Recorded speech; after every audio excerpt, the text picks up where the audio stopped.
Joe Kulas here for K-Tactical. This is the video for the Tiger Stripe AK-47 for sale. Now, I did a, previous to this, I did a how-to video on Tiger Stripe for stencils. And yes, this was used with a stencil. I'm going to go into some detail about how this was done, just a little bit, and I'm going to go over all the angles as well. But feel free to watch that video. Because the main thing that I'm going to point out here is that I'm going to actually compare it right here, right now. I have an 870D that I did with the LAR weaponry. It's kind of like taping packs, more or less. It's not sorry, I'm a little sick here for any coughing and whatnot. But it's more or less, it's not painter's tape, but they have their tape packs, you know, for digital camo or for whatever you're getting. And the tape for this digital camo, just the taping itself, cost about 60 bucks. And you know, and that was like a really simple pre-cut digital camo tape. Where, I mean, you can see, I don't know if it's so obvious on the camera here, but they may pull Dark Earth, Tactical OD Green, and then Mirage, it's like some Mirage Green, or Lizard, Desert Mirage Lizard Green, I think is the color. You know, but it's just simple digital cutouts, cost, you know what, 60 bucks. And then the pricing is a little bit different for some of them, but the main reason I went from stencils on this was because nobody made this for taping. And Grant, I could spray that pattern from the stencil onto any type of boarding, you know, not really cardboard, that'd be too thick, but some type of boarding, and then use that, you know, to apply to the painter's tape to cut. That would take literally hours, and then to apply it, you know, it would just be way too time consuming. And if the LAR weaponry made any sort of taping for this, it would literally cost, you know, at least a good $100 at least. Stencil was much cheaper, but more time consuming. Again, I'm not going to try and go into too much crazy detail, but stencils, you do your base coat, which is orange. You do one area, maybe a couple little parts of the stencil. It's not going to bleed through. You do the back of your sight post, maybe the top part here. But, you know, you got to wait 20 to 30 minutes for that back in front of the stencil to dry it until you can do another part. So in a way it's more time consuming, and in a way it's not. I mean, because you got to look at all those other things like peeling and whatnot and applying, and it's fun stuff, but the main thing is consistency is not there. I mean, that's the biggest thing to understand here. It's how, and again, if you watch my other video with their female templates on LAR weaponry, it's a little bit of a different story for consistency. But it's right there, you know, I mean, it's very nice, it's very, obviously digital camo, it's very, you know, cut nicely. You know, as you go on and on and on, it's just, yeah, it's just very smooth, it's very clean. As in general. Swap to the other side here, and it's very nice and it's very clean. Okay? That is not the same as stencils. And the main point of this is as well, areas where you have height elevation differences, which you're not talking about, you know, a good couple inches or anything. You're talking about half an inch. You're talking about an inch. You're talking about a fourth of an inch. Anytime you have height differences, and one of the best, I'm going to move the shotgun to the side here and move this down with the other hand. Just get the stuff out of the way. But where you have those height differences of just that stock, for example, you can see how it turns out better right here, and how it's much darker, you know, and whatnot.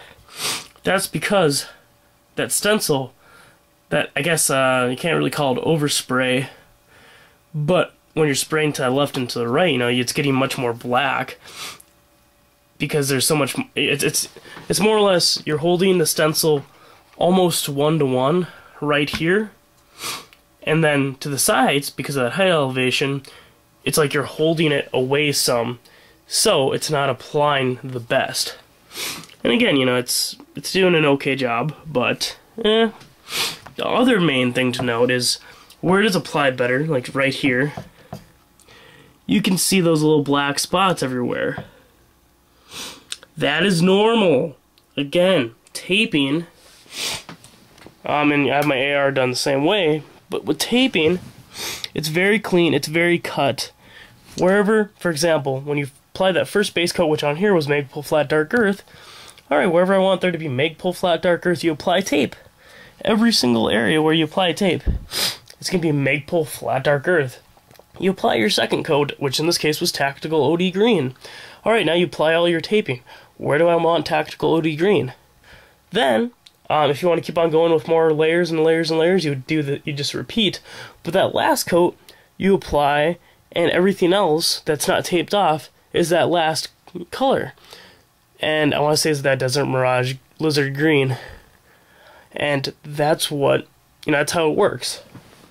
And it's very clean, it's very nice, it's very, you know, professional looking. And again, stencils, some of them are a little different, but especially this tiger stripe, because there's so much in-depthness to the pattern. It's not where like you have the skulls, you know, and it's just a much simpler thing, but there's so much cutting in between all the lines that those little black spots are more or less impossible not to have. And you know, that's, again, the camera, from what I can see, is picking it up pretty decently. And it's not super noticeable when you're just looking at it. You know, it's black and orange. That's really what you see, except in the areas where there's some height elevation. You know, and if you watch that video, which I really suggest, you'll see where there's some areas where it turns out a little bit more black, because using the stencil, again, you're trying to apply it as much as 1-to-1. Like, let me see, if you have a piece of paper, well, we'll use this notepad. It's trying to apply it as 1-to-1 as possible. And when you're getting those weird angles, because stencils do move, you know, it's not getting as much 1-to-1 as compared to laying it on something. So that's the biggest thing to kind of consider here as well. Now, again, with that, alright, sorry. Had to take a little break. There's had some coughing and whatnot going on, so I'm going to cut this footage in a little bit. But, again, a couple places just don't turn out the best. And, you know, it's unfortunate, but it happens. I mean, that's the main thing. Again, you might have, if you watch the video, you're gonna, for the how-to on tire stripe, you know, with stencils, or using stencils, like, it's a little bit more in-depth video of using stencils and in general even, you'll see more of what I'm talking about. And again, it's just, there's not much you can do about it. So, I guess that's the best way to put it. Now, I'm gonna do a kind of a slower every angle walkthrough on this, because again, you know, it's up for auction. I don't want people to kind of be misled where I'm going to take those display pictures obviously for the auction, but I don't want any of that, you know, oh, this is different than described. Again, as I mentioned, you know, when you get in there, you can see those little grainy spots a little bit. So some areas it's a little bit more noticeable than not. So I'm going to start from left to right and left to right, then I'll do a top and a bottom.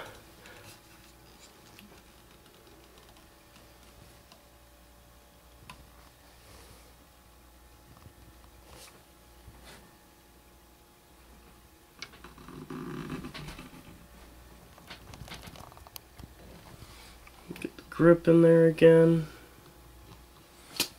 Swap this over.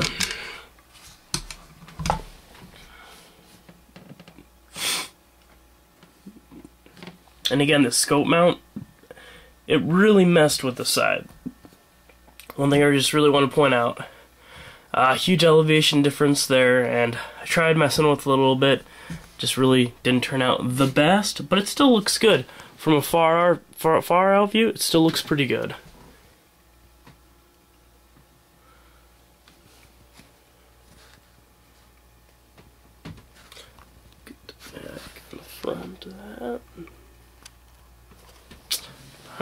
Alright, start off the bottom view here. Well, actually, I'll start the back too. And again, as you can see, covered every little angle of this guy. There's not one area where it's just pure orange. One thing I will mention though, right here, this did not turn out the best. It's kind of a spray. There you can really see better on the camera now. But in general, like all this little stuff, it turned out good, except I couldn't really get that in there. So obviously this is the one real exception where it's just like a little black blob. And it's what you see is what you get.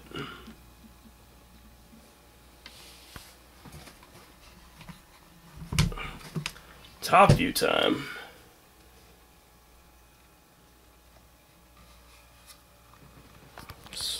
Swap off hands here.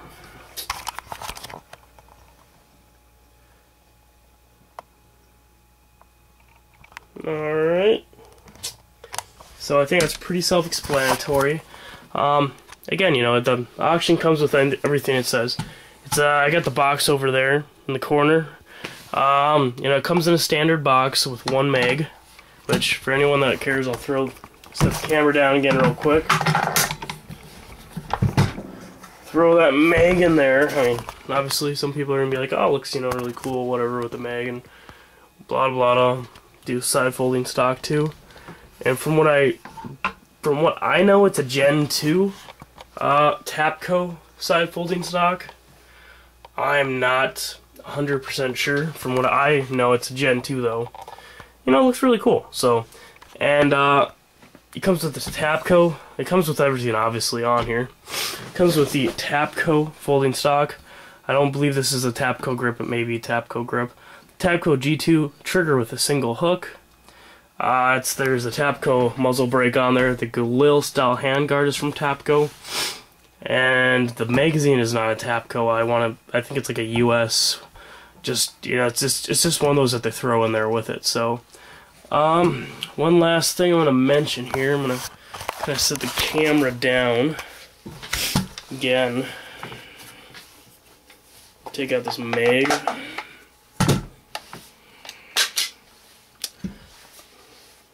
Alright, one area I'm going to close up on too is, gotta direct this camera thing here again. You can see how it's orange there a little bit. You can see those divider lines. Again, primary coat, everything was, you know, sprayed orange. But for that camo, I wanted the top cover obviously to match the sides. So I threw that on there. There's those couple of areas where it's orange. But with the top cover on, obviously it doesn't appear that way. So, another thing, the bolt group, so I'm going to take out here to show you what I did with that. Oh, take the safety off. Alright. Now, the bolt group has been sprayed and Duracoated and diamond plate gray. It's kind of a nickel type plated thing, like color wise. It looks very, very cool, very neat. I did it to the entire part right up until here. This is steel obviously, but I did not do the bolt head. Only reason being is wherever there's a lot of wear and a lot of tear, and you know, if you've ever shot a lot of AK, you know that even right in there, it's gonna wear. It's gonna wear off after you shoot even like 100 rounds. It's gonna start to wear in there. But I just did not do that part because it's not needed at all. I mean, it's a cosmetic. It's not gonna help. It's not gonna. This will probably make it a little easier for cleaning, but once it's thrown in the AK, this stuff really doesn't get that marred up. I mean, I've shot, you know, just a ridiculous amount of rounds for AKs in my day, and you never really see this bolt carrier or charging handle, whatever you want to call it for the AK, get, you know, marred up or scratched really. And it's because the large amount of space when it's in the AK. So, and again, you know, Duracoated, it's just like everything else. It'll get you know, scratched. If you drop it on the ground, it's, you know, it's not like it's not gonna, you know, be oblivious to, you know, anything. I mean, it's better than your standard finish. It's an epoxy-based paint, but, you know, it's not a, oh, I can, you know, abuse the heck out of it, and it's gonna stay in pristine condition. So don't confuse that. I mean, it's better than your standard, you know, gun coat, obviously, but I mean, I do not want people to confuse that. So, and again, only reason I, you know, did the outside, I think it gives it a very cool look, you know, but this doesn't really ever get marred up at all. So, you know, and it's cosmetic purely. So, I guess that's really it. I mean, just like you can even see it there from just a little back. You can see how it's, you know, making that little streak. It's not gonna chip and all that fun stuff, but, you know, just making that little streak, just like on any AK. So I really want people to keep that in mind. You know, just like right there where the magazine, you know, grinds into the magazine release, it's gonna mark up there just as well. So I guess that's really everything to mention on this video. It's been going on for a little while, sorry about that, guys, but again, I really felt, you know, really need to emphasize on the stencil part of this compared to taping, because again, I'm not gonna sell this to, you know, to whoever, and you know, they get it and, oh dude, there's little black spots here and there, and, you know, this looks like crap. And that's the thing, again, tiger stripe like this, you're either going to love it or you're going to hate it. That's the flat out truth of it. And I'm really going into detail because those pictures that I'm going to take, they're going to look good, but it's not going to show that stuff up. And, you know, as that, with a little bit of a comparison here as well, lay that guy neatly. I got the other AKs that I've done up currently for sale as well. You can kind of see a comparison. So I got the 3 Romanians on the left, and then I got my Cornelish Arms to the left of that, and then the Tiger Stripe AR and the 870. So, I mean, you can definitely see how it completely transforms. It's the plain black version of these things, that's not bad, but you can really spruce it up depending on what you want to do. So, and if you see this and you're interested in one of the other ones, feel free to check out that auction. Whenever they sell, they sell. I know the current reserve on those two is $550.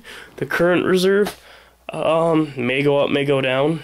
I don't know about the reserve for this. I might change it in the near future. So, yep. Just, I guess I'll leave it at that. Again, any questions at all, feel free to ask.